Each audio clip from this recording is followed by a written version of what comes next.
శ్రీదక్షిణామూర్తి అనేటటువంటి నామానికి ఉన్న వ్యాఖ్యానంలో ఒక నామం గురించి నిన్న మీతో నేను మనవి చేసి ఉన్నాను. దక్షిణాభిముఖామూర్తి యస్య సహా దక్షిణామూర్తి అని వేరొక నిర్వచనం. దక్షిణాభిముఖంగా కూర్చుంటాడు కాబట్టి ఆయనకి దక్షిణామూర్తి అని ఒక పేరు. దక్షిణాభిముఖంగా ఆయన ఎందుకు కూర్చుంటాడు అన్నది నేను మీతో చెప్పి ఉన్నాను. ఆయన మృత్యుంజయుడు. లోకాలన్నీ కూడా మృత్యువు చేతికి వశమైపోతాయి, కానీ ఆయన ఒక్కడే మృత్యువునకు వశమయ్యేటటువంటి లక్షణం ఉన్నవాడు కాడు. మృత్యువునకు వశము కానివాడెవరో ఆయనే పరబ్రహ్మస్వరూపుడు. పరబ్రహ్మస్వరూపుడై ఉంటాడు కనుకనే ఆయనే సృష్టికర్త, ఆయనే స్థితికర్త, ఆయనే ప్రళయకర్త. ఆయనే ఈ బ్రహ్మాండాలన్నిటినీ సృజిస్తాడు. ఎవ్వడు సృజించు ప్రాణుల ఎవ్వడు రక్షించు త్రుంచు ఎవ్వడనంతుండెవ్వడు విభుడెవ్వడు వాడివిధమున మనుచు బినుచు హేలారతుడై అంటారు పోతన గారు.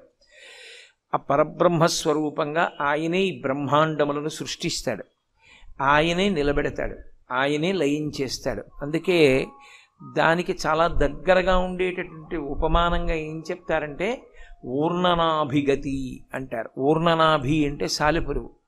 సాలెపురుగుకి సంకల్పం కలుగుతుంది, నేను ఇక్కడ గూడు కడితే బాగుండును అనుకుంటుంది.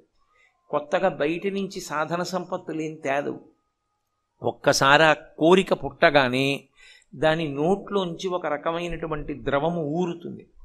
ఆ ద్రవంతో అది గూడు కట్టుకోవడం మొదలు పెడుతుంది. ఎక్కడెక్కడ తగల్చడానికి అవకాశం ఉందో అక్కడక్కడ తీగ తగలుస్తూ ఒక గూడు కట్టుకుంటుంది. ఆ గూడంతట్లో తను తిరుగుతుంది. తిరిగి దానికి ఎప్పుడో చికాకు పుడుతుంది. ఈ గూడంతా కూడా పాడు చేసేద్దాం అనుకుంటుంది.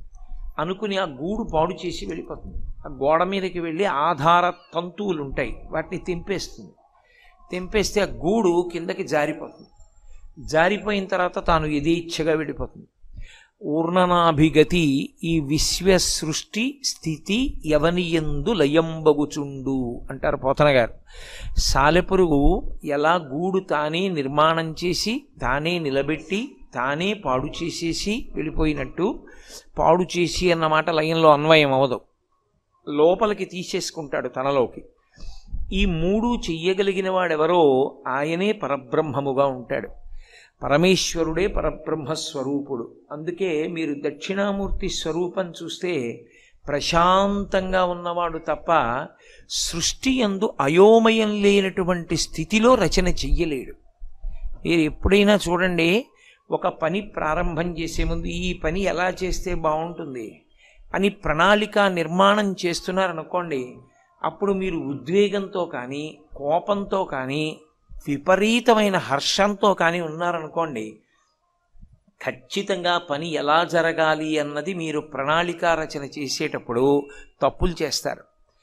భవిష్యత్తుని ఊహించి ఇప్పుడిప్పుడు ఈ సాధన సంపత్తులు దీనికి ఉంటే తప్ప ఈ కార్యక్రమం జయప్రదం కాదు అని దానికి కావలసినటువంటి సంభారములను సమకూర్చుకుని ప్రణాళికా నిర్మాణం చెయ్యడంలో వైక్లభ్యం వస్తుంది. అదే ప్రశాంతమైన మనస్సుతో ఉన్నాడనుకోండి, ఆయన చేసినటువంటి పని యందు అయోమయావస్థ ఉండదు. సృష్టి యందు అయోమయం కానీ ఏర్పడిందనుకోండి చాలా ప్రమాదం. అది అంతకన్నా భయంకరమైనటువంటి విషయం లోకంలో ఇంకొకటి ఉండదు. నేను సృష్టి చేసేటప్పుడు అయోమయం ఉండకూడదు. అందులో సృష్టిని వికసనము అంటారు. వికసనము అంటే విచ్చుకోవడం. అది బహుక్రమ పద్ధతిలో ఉండాలి. నేను మీకు తేలిగ్గా అర్థం అవ్వాలి అంటే ఒక్క మాట చెప్తే మీరు పట్టుకుంటారు. ఒక కుక్క కడుపున కుక్కే పుట్టాలి, ఒక పిల్లి కడుపున పిల్లే పుట్టాలి, ఒక ఆవు కడుపున ఆవే పుట్టాలి, మనుష్యుని కడుపున మనుష్యుడే పుట్టాలి తప్ప సృష్టిలో ఎవరి కడుపున ఎవరు పుడతారో తెలియదు అన్నాం అనుకోండి, అయోమయం వస్తుంది. ఏది తినాలో అదే తినాలి. శాకాహారి అంటే మీరు తీసుకొచ్చి ఎంత పక్వం చేసి పెట్టిన మాంసమైనా అది ముట్టుకోదు. అది పుట్టుకతో ఆ స్వభావం వస్తుంది. ఏనుక్కి ఎవరు నేర్పరు నువ్వు మాంసాహారం తినద్దని, కానీ ఏనుగు ముట్టుకోదు మాంసాహారం, అంతే అలాగే ఉంటుంది. ఆవుకి ఎవరు నేర్పరు నువ్వు గడ్డి తినని, అది గడ్డి తింటుంది. దేనికి ఏది ఎలా చెయ్యాలో అలా దానికి కావలసినటువంటి సంభారాన్ని సమకూర్చాలి. అది అలా సమకూర్చడంలో ఎక్కడైనా పొరపాటు వచ్చిందనుకోండి, ప్రమాదం వస్తుంది. మీకు నేను ఒక ఉదాహరణ చెప్పాలి అంటే, పిల్లి ఎలకని పట్టుకోవడంలో చాలా నేర్పరితనంతో ఉంటుంది. ఆ ఎలకని పట్టుకునేటప్పుడు చిన్న చప్పుడైతే ఎలక పారిపోతుంది. అందుకే పిల్లి కాళ్ళల్లో మాంసపు ముద్దలు ఉంటాయి, అది నడిస్తే చప్పుడు అవదు. ఎలకెకి కూడా తెలియదు పిల్లి వస్తోందని. ఒక బాతు నీటి మీద వెడుతూ ఉంటుంది. నీటి మీద వెళ్ళేటటువంటి బాతు పాదాలకి వేళ్ల మధ్యలో నాకు ఉన్నట్టుగా ఖాళీ ఉందనుకోండి, నీళ్లు ఆ వేళ్ల మధ్యలోంచి పైకొచ్చి బాతు నీటిలో మునిగిపోతుంది.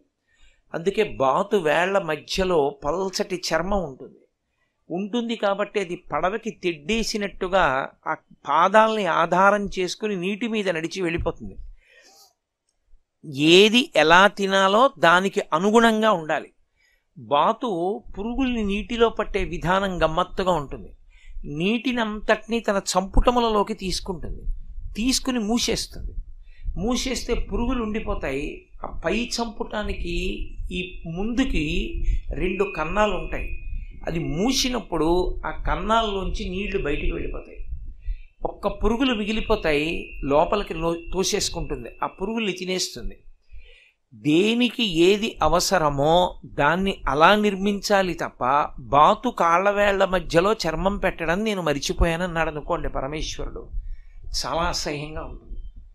6:30కి ఉపన్యాసానికి డేటు పుచ్చుకోవడం తేలిక, కానీ వచ్చినటువంటి వక్త ఉపన్యాసానికి అనుగుణంగా ముందే ఒళ్ళు దగ్గర పెట్టుకుని లౌడ్ స్పీకర్ రెడీ చేసుకోవడం చాలా అవసరం. తప్ప వచ్చినవాడు కాళ్ళు చోప కూర్చునేలా ఉంటే ఆ మైక్ ఏర్పాటు చేసిన వాడిని మళ్ళీ పిలవకూడదు. కాబట్టి సృష్టి యందు అయోమయం ఉండకూడదు. ఏదైనా ఒక పని చేసే ముందే దాని గురించినటువంటి వ్యవస్థని ఆలోచన చేసుకుని జాగ్రత్త పడాలి. అలా జాగ్రత్త పడకపోతే అయోమయం వస్తుంది.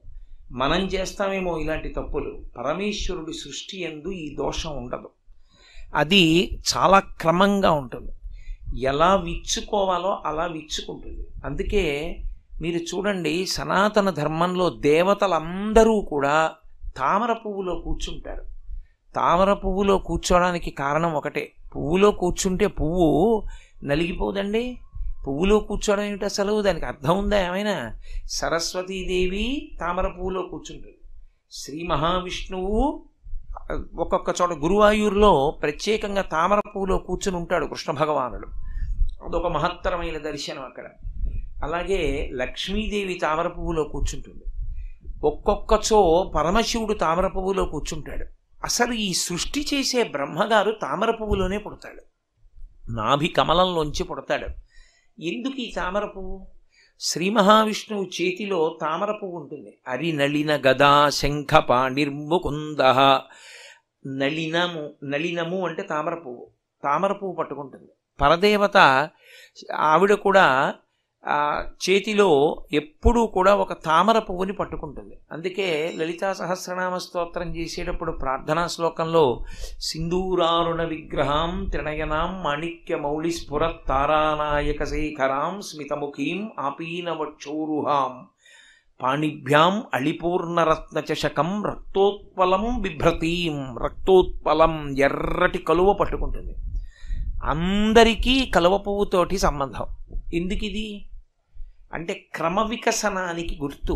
అది బురదలో పుడుతుంది, కానీ సూర్యకిరణములు పడుతుంటే ఆ మొగ్గ విచ్చుకునేటటువంటి ప్రక్రియ అద్భుతంగా ఉంటుంది. అసలు ఆ తామర పువ్వు యొక్క వికసనము సృష్టి అని మాట్లాడితే అదొక్కటే కొన్ని రోజుల ప్రసంగం.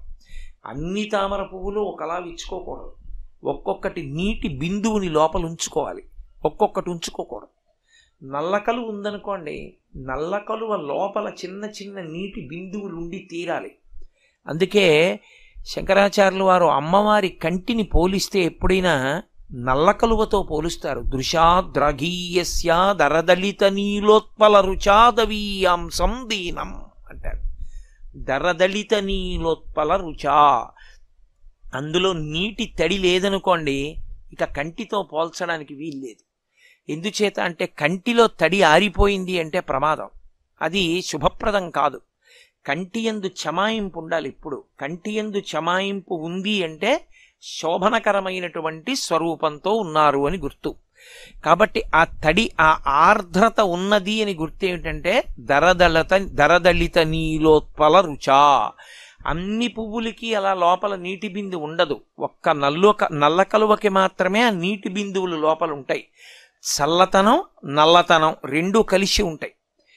అలా ఒక్కొక్క పువ్వు ఒక్కొక్కలా విచ్చుకుంటుంది. క్రమంగా విచ్చుకోవడానికి బాగా గుర్తేది అంటే తామర పువ్వే గుర్తు. అందుకే ఇప్పుడు లోపల యాగశాలలో సర్వతోభద్ర మంటపము అని మంటపం వేశారు.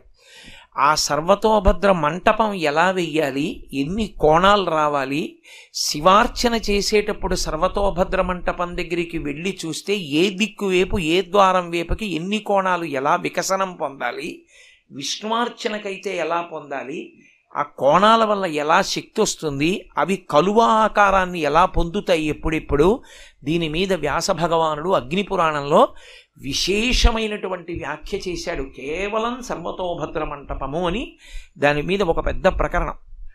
అంటే ప్రతిదాన్ని కలువ పువ్వుతో చెప్తారు. అంటే అయోమయావస్థ ఉండకూడదు. దేనికి ఏది అవసరమో దానికి తగినట్టు అది ఉండాలి. దాని యందు బలం ఉండాలి. అన్నిటి యందు బలం అక్కర్లేదు. ఓ పంది ఉందనుకోండి, దాని బలమంతా ముట్టికే కావాలి. ఆ మూతి చివరి భాగానికే దాని బలమంతా. మిగిలిన వాటికి దానికి కాళ్ళు అవి అంత బలం కాదు. దాని ముట్టి అపారమైన బలం, భూమిని కూడా తవ్వేస్తుంది. కుక్క ఉందనుకోండి, దాని దవడలు బలం, ఎముకని కూడా నవిలేస్తుంది. అంత బలం దవడది. ఒక్కొక్క జంతువుకి ఒక్కొక్క దాని యందు బలాన్ని ఉంచుతాడు పరమేశ్వరుడు. ఎందుకంటే దాని వలన అది బ్రతుకుతుంది. ఇది క్రమ వికసనము అంటారు.